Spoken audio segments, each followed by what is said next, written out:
अगर आप price momentum के बारे में नहीं जानते हैं तो ये वीडियो ज़रूर देखिए और ये आपके लिए ही वीडियो बना है। हम जानेंगे किस तरह से प्राइस मूवमेंट करता है और किस तरह से मोमेंटम किसी भी प्राइस में अच्छा आता है और ये हमारे की स्विंग ट्रेडिंग में बहुत हेल्प करता है। उसके अलावा एक इंट्राडे ट्रेडिंग में अपन देख सकते हैं किसी भी प्राइस को अपन प्रिडिक्ट कर सकते हैं किस तरह का मूवमेंट आ सकता है उस प्राइस में। अगर किसी भी प्राइस में अपन रेट ऑफ चेंज देखें अगर विद रिस्पेक्ट टू टाइम तो उसे कहते हैं मोमेंटम। मतलब मोमेंटम ये होता है कि अगर कम कितने टाइम में वो और कितना उस प्राइस ने अप और डाउन चेंज हुआ है, उस रेट ऑफ चेंज कितनी हुई है, तो उसे अपन कहते हैं कि मोमेंटम है उस चीज़ में। हम देखेंगे कि यहाँ पर एक शार्प मोमेंटम हुआ है, यानी 3 डेज में इसने एक अच्छा मोमेंटम किया है। जबकि देखेंगे कि ये जो प्राइस है इसमें मोमेंटम बहुत ही कम हुआ है।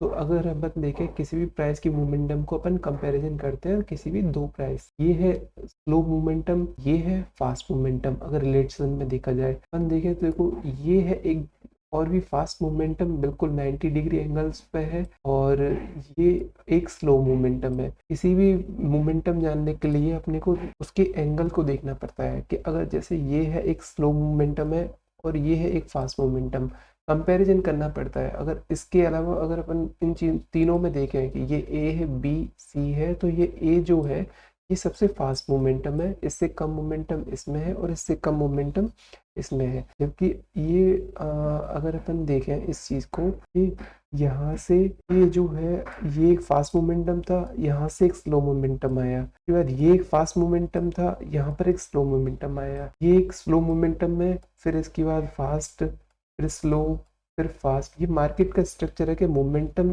उसमें चेंज होता रहता है। पहले फास्ट मोमेंटम आता है, फिर स्लो मोमेंटम आता है, फिर फास्ट मोमेंटम आ जाता है और उसकी जो है रेट ऑफ चेंज भी चेंज होता रहता है। मोमेंटम पहले जल्दी से बढ़ता है, फिर एकदम से जल्दी से ही चेंज जो है मोमेंटम वो जल्दी से ही कम हो जाता है। हम किसी भी मोमेंटम को देखने के लिए हम दो तरह से देखते हैं। एक तो कैंडल की जो साइज है वो किस तरह से बनी है और उसमें स्विंग किस टाइप का है। मतलब अपन दो चीज़ों से देखते हैं, कैंडल से और स्विंग से।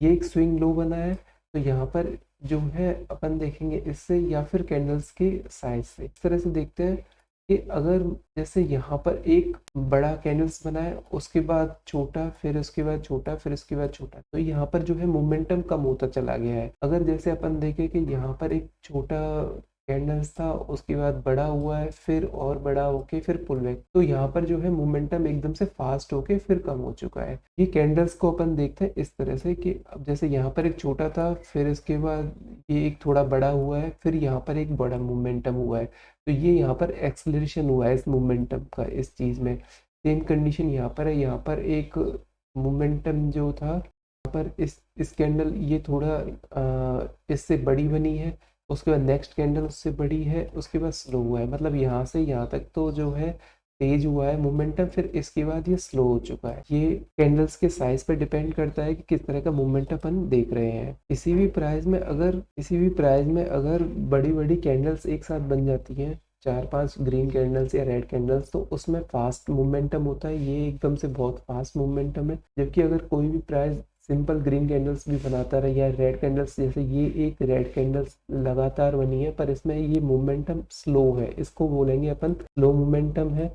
यहाँ पर अपन देखें तो इसमें एक फास्ट मोमेंटम है, यहाँ पर देखेंगे थोड़ा फास्ट था इसके कंपैरिजन में। ये मैंने बता ही चुका है कि कंपैरिजन करके ही अपन मोमेंटम को देख सकते। अब इसके बाद अपन देखते हैं कि बार की अपन काउंटिंग करते हैं किसी भी हाफ साइकिल में। अगर देखें अपन कि किसी भी स्विंग में अपन किसी भी दो कैंडल्स अगर बनती है तो वहाँ पर फ्लैट होता है। अगर उसके बाद अगर 3 कैंडल्स अगर एक ही डायरेक्शन में बन जाती है तो उसको अपन स्विंग कह देते हैं। स्विंग में अपने को पिछले वीडियो में अगर आपने नहीं देखा है तो उस advance price action part first देखिए, जिसमें अपने स्विंग लो और स्विंग हाई के बारे में बहुत ही अच्छे से एक्सप्लेन कर रखा है। इसका जो लिंक है वो डिस्क्रिप्शन में दिया हुआ। और हम देखेंगे कि जो स्विंग हाई है और स्विंग लो है, जैसे अगर अपन देखें कि यहाँ से ये एक स्टार्ट हुआ है मोमेंटम, और इसके बाद 1 2 3 4 5 5 कैंडल्स जो है एक ही डायरेक्शन में बन चुकी हैं। तो आपको नहीं लगता कि यहाँ पर एक स्विंग मोमेंटम बन चुका है नीचे से, और यहाँ पर मोमेंटम भी तेज हो चुका है, तो इसके बाद ये स्विंग लो बन चुका है। सेम कंडीशन यहाँ से देखेंगे कि अपन को 5 बार ऊपर से मिली है, तो अपने को यहाँ से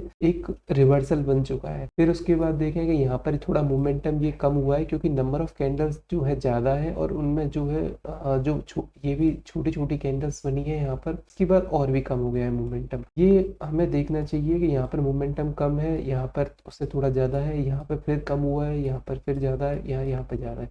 तो इस तरह से मोमेंटम स्टार्ट होता रहता है, और डायरेक्शन को बताता रहता है कि किस टाइप से किस डायरेक्शन में अगर जा रहा है। तो अब हम देखें इन कैंडल्स को, अपन देखें तो यहाँ पर एक साइडवेज है, मतलब इस कैंडल्स के अगर ऊपर निकलता है कोई भी प्राइस तो ये ब्रेकआउट माना जाएगा, और इसके नीचे निकलता है तो यहाँ से ब्रेक डाउन हो जाएगा। 3 कैंडल्स के लिए बहुत ही इंपॉर्टेंट रहता है। अगर स्विंग लो स्विंग हाई को जानना हो तो 3 कैंडल्स का इंपॉर्टेंस है। अगर कोई भी प्राइस जो है अपने ज़्यादा टाइम में और ज़्यादा मूव ले, तो वो प्राइस जो है और लेस टाइम में और लेस मूव ले इसके साथ साथ में, तो स्ट्रॉन्ग प्राइस है। इसका क्या मतलब है कि अगर ये प्राइस है कि ये ज़्यादा जो है टाइम में, यानी यहाँ पे टाइम बहुत लग रहा है, बहुत बड़ी बड़ी जो कैंडल्स है यहाँ पर स्लो हो चुकी हैं और ज़्यादा मूव ले ले, तो ये स्ट्रॉन्ग प्राइस की और बुलिशनेस की स्ट्रॉन्ग सिग्नल है यहाँ से। और अगर अपन देखें कि ज़्यादा जो लेस टाइम में अगर लेस मूव ले, देखो मैं समझाता हूँ कि यहाँ पर एक अच्छा मोमेंटम, ज़्यादा प्राइस में ज़्यादा मोमेंटम दिया है ज़्यादा टाइम में, तो ये एक बुलिश है।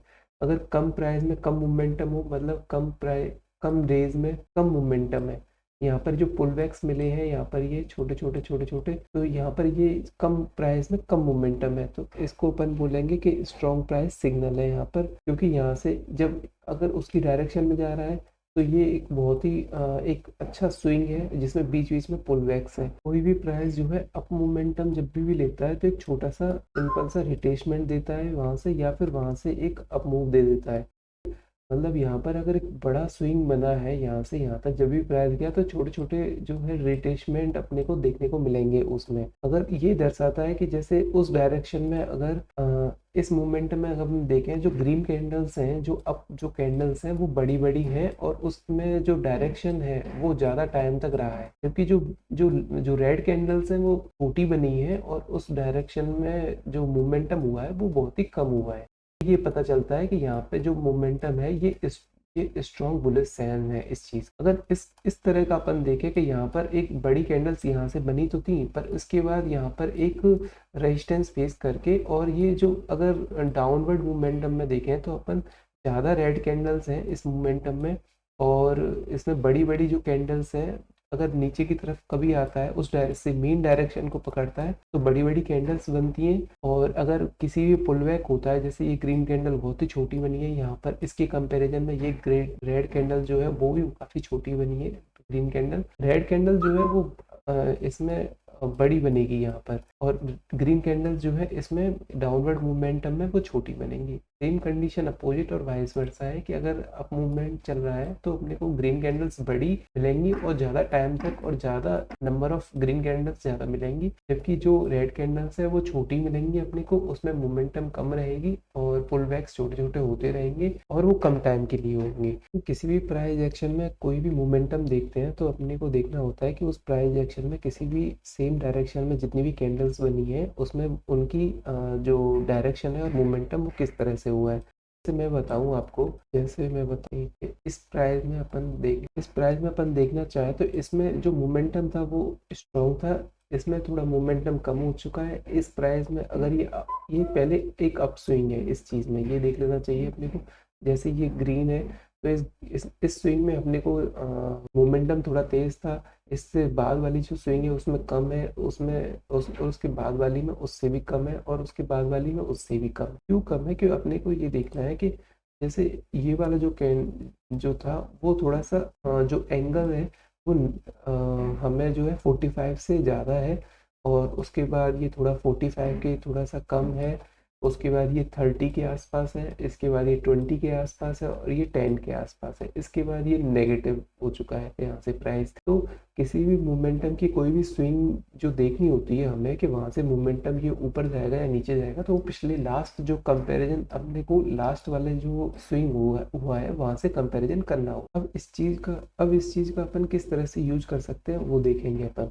देखो यहाँ पर एक एक जैसे अपन इसको खींच ले तो यहाँ पर एकदम शार्प मोमेंटम आया था, यहाँ पर 90 डिग्री एंगल्स पे चल रहा था यहाँ पर मोमेंटम, ठीक है।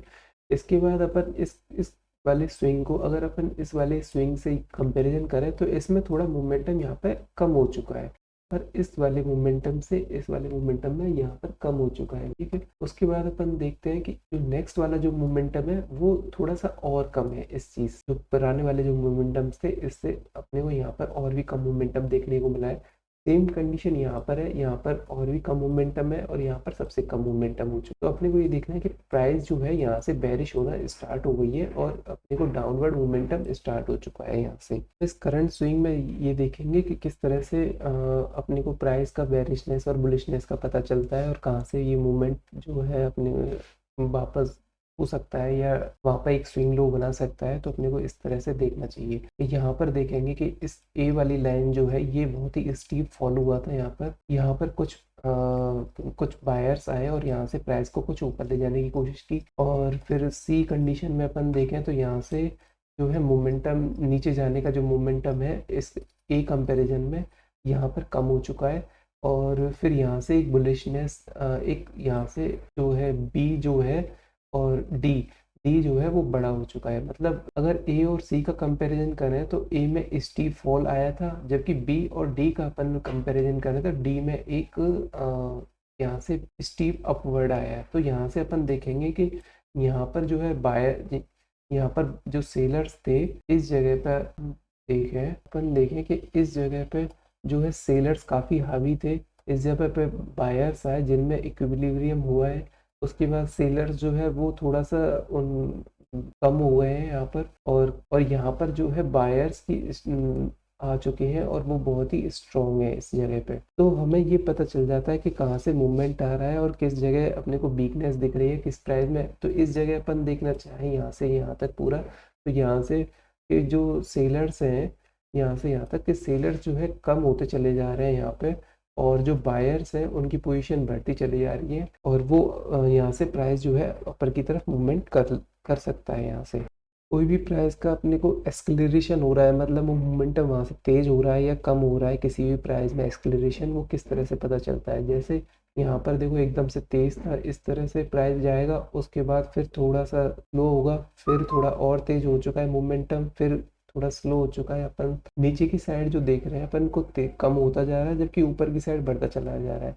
तो इसका मतलब है कि नेक्स्ट जो स्विंग बनेगा वो इन दोनों से भी बड़ा बनेगा और जो प्राइस है जो नीचे की साइड में वो थोड़ा पुल बैक जो होगा वो और भी छोटा होगा। फिर अपन देखते हैं कि इसमें अगर देखें कि जैसे डाउनफॉल में अपन देखें तो ये एक डाउनफॉल आया यहाँ पर, ये थोड़ा सा हल्का डाउनफॉल आएगा पहले, फिर एकदम से स्टीप डाउनफॉल आ जाएगा, फिर उसके बाद थोड़ा सा पुल बैक जो है बहुत ही कम रहेगा और फिर सेलर्स ज़्यादा हावी होंगे। फिर उसके बाद यहाँ पर डाउनफॉल तो बढ़ जाएगा और उसके बाद बायर्स आएंगे सेम कंडीशन में। नेक्स्ट जो स्विंग बनेगा फिर उसमें बायर्स आने की कोशिश करेंगे, थोड़ा सा कम जो बायर्स आएंगे तो यहाँ पर जो है बुलिशनेस थोड़ी कम रहेगी। फिर उसके बाद थोड़ा सा और जो सेलर्स उन्हें नीचे ले जाने की कोशिश करेंगे, फिर बायर्स जो है वो बहुत ही स्ट्रांग हो जाएंगे और मोमेंटम यहाँ से तेज हो जाएगा। तो इस तरह से अपन देखते हैं कि किसी भी मोमेंटम किस तरह से जो है इंक्रीज हो जाता है, किस तरह से डिक्रीज होता है और रेट ऑफ चेंज किस तरह से चेंज होती है। हमें ये पता चलता है कि यहाँ से जो बुलिशनेस कितनी है किसी भी प्राइस में अगर कंपैरिजन करें अपन प्रीवियस स्विंग से और प्रीवियस हाई से। तो अब तक के लिए thank you. Upon next chapter में और एडवांस प्राइस एक्शन की बात